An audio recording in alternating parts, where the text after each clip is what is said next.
ko tàbb pour mu jiite leen ñooñu bind communiqué jëmale ko ci opinion bi loolu la ñu wax. ak opinion internationale pour ñaawlu téye bi ñu ko téye du loolu la ñu wax. waaw man nag moi j'aime les mots en fait. oui parce que moi je lis entre les lignes et derrière les lignes mais bi ngay lire communiqué bi ça m'a fait rire parce que ça me rappelle yàggul grand 2021 2022 23 dafa am moo yuñ bind ñoom ñu ne une démarche arbitraire expéditive s'apparente à une tentative flagrante d'intimidation politique jàppal ma phrase boobu. d'accord. ñu daal ne on dénonce avec la plus grande fermeté la dérive autoritaire qui s'installe insidieusement dans notre pays où l'appareil judiciaire semble désormais instrumentalisé à des fins partisanes pour réduire au silence l'opposition et étouffer la liberté d'expression. Donc ici fu ma doon analyser phrase bi dafa am ñetti pàcc ñu ne dafa am dérive autoritaire bu installé wu ci réew mi l'appareil judiciaire désormais léegi dañ ko instrumentaliser à des fins partisanes. Kan moo fi instrumentalisé pendant 12 ans l'appareil judiciaire du Sénégal appareil judiciaire bi nga xam ni moo jàppoon Karim Wade tëj Karim ne ko doo candidat et le plus intriguant dans ça Karim Wade a été un ministre du Sénégal exerçant des fonctions ministérielles du Sénégal représentant le Sénégal ñu ne ko doo Sénégalais tëj ko loolu de instrumentalisation de la justice Khalifa Sall rapport IGE waxul nañ ko topp ci yoon. ñu utiliser loolu na ko ràpp ci kaso bi. instrumentalisation de la justice Seynabou Ndiaye Diakhaté rapport OFNAC 19 sur la table du procureur Serigne Bassirou Gueye y a pas eu de poursuite ñu war nañoo rus wax affaire instrumentalisation de la justice beneen bi lan lañ wax réduire au silence l'opposition Macky la waxoon je vais réduire l'opposition à sa plus simple expression. ñoom ñu ne réduire au silence des na beneen pàcc étouffer la liberté d'expression kat moo fi tëj télé. couper signal couper signal complètement couper internet vous me parlez de liberté d'expression donc dafa am moo yoo xam ne ñoom waruñu ko utiliser war nañoo rus utiliser ko. parce que loolu moo nekkoon seeni ay pratiques maintenant nag nous sommes dans une démocratie aussi la liberté aussi elle demande une responsabilité vous ne pouvez pas tenir certains propos ba pare ne loolu du yoon je me rappelle xam man na damaa yàgg suivre politique. Abdourahim Agne il était un excellent orateur du parti socialiste Abdourahim Agne était président du groupe parlementaire du parti socialiste bi parti socialiste daanoo Abdourahim Agne fait partie des grands hommes dafa am déclaration yu mu teniroon boobu y avait ce qu'on appelle la révolution orange en Ukraine je m'en souviens très bien looloo taxoon ñu woowoon ko donc nit tenir yenn discours yi yàgg nañ ci woo nit fii ci réew mi maintenant je le lui souhaite pas yéenewu ma ko lu ñaaw yéenewu ma ko lu bon parce que xam naa ko am nañ ay rapports humains mais pour man ces propos bu dee waa APR ñoom ñooy communiquer di ñuy wax instrumentalisation de la ñoom war nañoo ruus di wax instrumentalisation de la justice bu ñu ko fi wax ñoom waruñu utiliser mots yi ñoom wut beneen dictionnaire kay dañ wut beneen baat mais problème mu instrumentalisation de la justice tu l'as dit non tu as cité tout à l'heure ay ñoon ñu bokk Pastef ñoo nekk ci kaso bi ci régime mu Pastef ñoom dañ ko xalaatoon nous ne sommes pas amnésiques am na loo xam mënuñu ko fàtte nag fii la ñu fekk dunduñu 50 ans dunduñu 100 ans mais am na loo xam ni fekkee nañ ko fii ci réew mi. oui ce n'est pas Pape Malick Ndour qu'on cherche à se faire taire.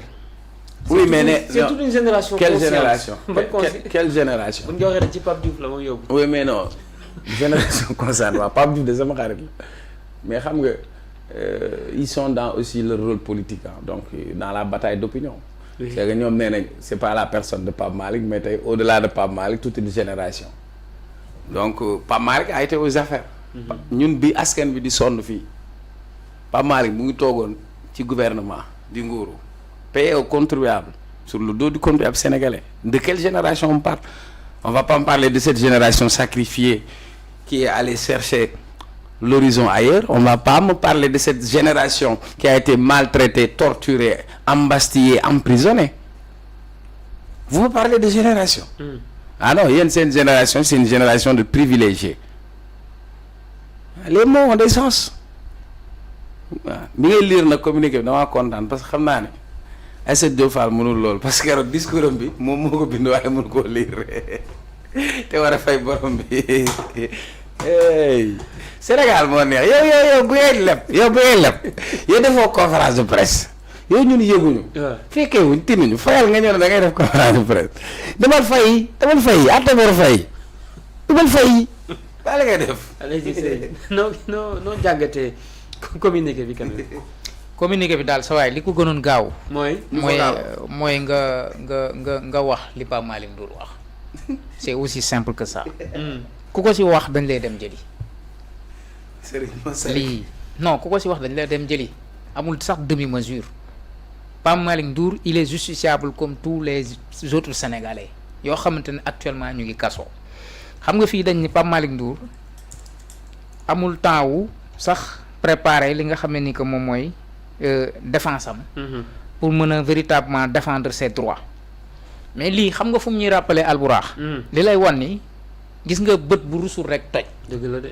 dafa am yenn genre bind yoo xam wala yenn genre kàddu yoo xamante ni bu ko nit yëkkatee rek war nañoo def des interrogations si ñi ko yëkkati ñooy ñan ba pare. Jomaay bi ñu koy jàpp dañ koy jox temps ñoom. guddi lañ ko dem jëli. timis heure bii côté bii presque heure bii dañ ko dem jëli. dañ ko doon wër. côté 22h. waaw je sais pas en tout cas guddi la. oui la ñuy wër Jomaay di ko wër ba fekk ko fu mu nekk. amul benn temps bu ñu ko jox. te pourtant Jomaay la taxoon mu dem kaso ak la mu doon dénoncer injustice la bu ngeen tegoon Ousmane Sonko mii ci violer la nga xam ne ni que moom mooy ay procédure ci procès moom Mame Mbaye Niang bi tey vous nous parlez que Pape Malick Ndour kenn joxu ko temps dañ ko war a jox temps mu mën a préparer wu mën a jël nangam et cetera tout ça dama ne gis nga am politique soutien bi gën a gaaw mooy bu ñu jàppee sa nit da ngay am fullay ak mat gu toll ni répéter les mêmes mots ni mu ko waxee ak ni mu ko bindee nga waxee ko noonu taxaw. très bien Ousmane Sonko waxoon na leen ko. bi ñu jàppee Diomaye même muy le reprendre da ko partager loolu mooy soutenir nit mais di waxu àq ak yelleef ak non c'est tellement petit et ridicule de la part de l'APR de prononcer ces genres de mots là. L'APR est un parti où ses militants véritablement ne méritent pas la parole di prononcer wu ci ay questions de droit parce que ñoom bilan judiciaire bi ñu fi bàyyi amul benn régime bu ko fi mës a bàyyi li ñu toroxal ci ay nit ci wàllum yoon fekk nañ fi ay nit seen biir kër jàpp leen yóbbu gis nañ fi ay nit yoo xam bracelet ngeen leen koj ci mbedd mi rek takk bracelet jàpp leen toroxal leen yóbbu leen kaso tere ngeen fi ay nit ba seen biir siège boo xam dañoo leb xaalis di fay chaque mois ngeen ne leen fii du ngeen fi defee manifeste du ngeen fi defee benn déclaration moo tax seen communiqué bi amul njëriñ amul sens je suis désolé moo tax ñoom xorom lañ manqué fi mu toll nii dañu manqué xorom xaw ma nawet la ñuy lekk. fa mu wàcc rek comme daal jàpp nañ ko yoon nañu wàcc nañ bind ay saa non c'est que bëriwuñ pour mën a wàcc. xam nga si lii lañ mën a tënkoo. booy wàcc tam day fexe nga moo tax gisoo ci manifestation jàmbur yi rek nga la ñuy langaamu parce que APR ñi leen waroon taxaw ñëpp daw nañ ponkal yëpp daw nañ Pape Malick Ndour a fi nekkoon di góorgóorlu as tuut di napp gaay yi ci ay termes maintenant nag na pare pour assumer bu ñu amee lu ñu koy conseiller na dem préparer ji sa défense. nañ ko wutalee ay avocat donte nag comme l'autre avocat là ñibbi na wala ñibbeegul. tubaab bi non mi ngi fi ba le 4 novembre. nañ ko boole tubaab bi. boo mais kooku nekkoon avocat wu Karim Wade. waaw dinañ ci ñëw bi mu fi ñëwee xas na dinañ ci ñëw mais léegi xam nga problème bi mooy kii Albourakh. comme léegi tubaab bi lañ yaakaar kay tubaab baa ngi fi na ko tubaab bi génnee fi mu ne. très bien na ko tubaab bi génnee. oui en parlant de tubaab.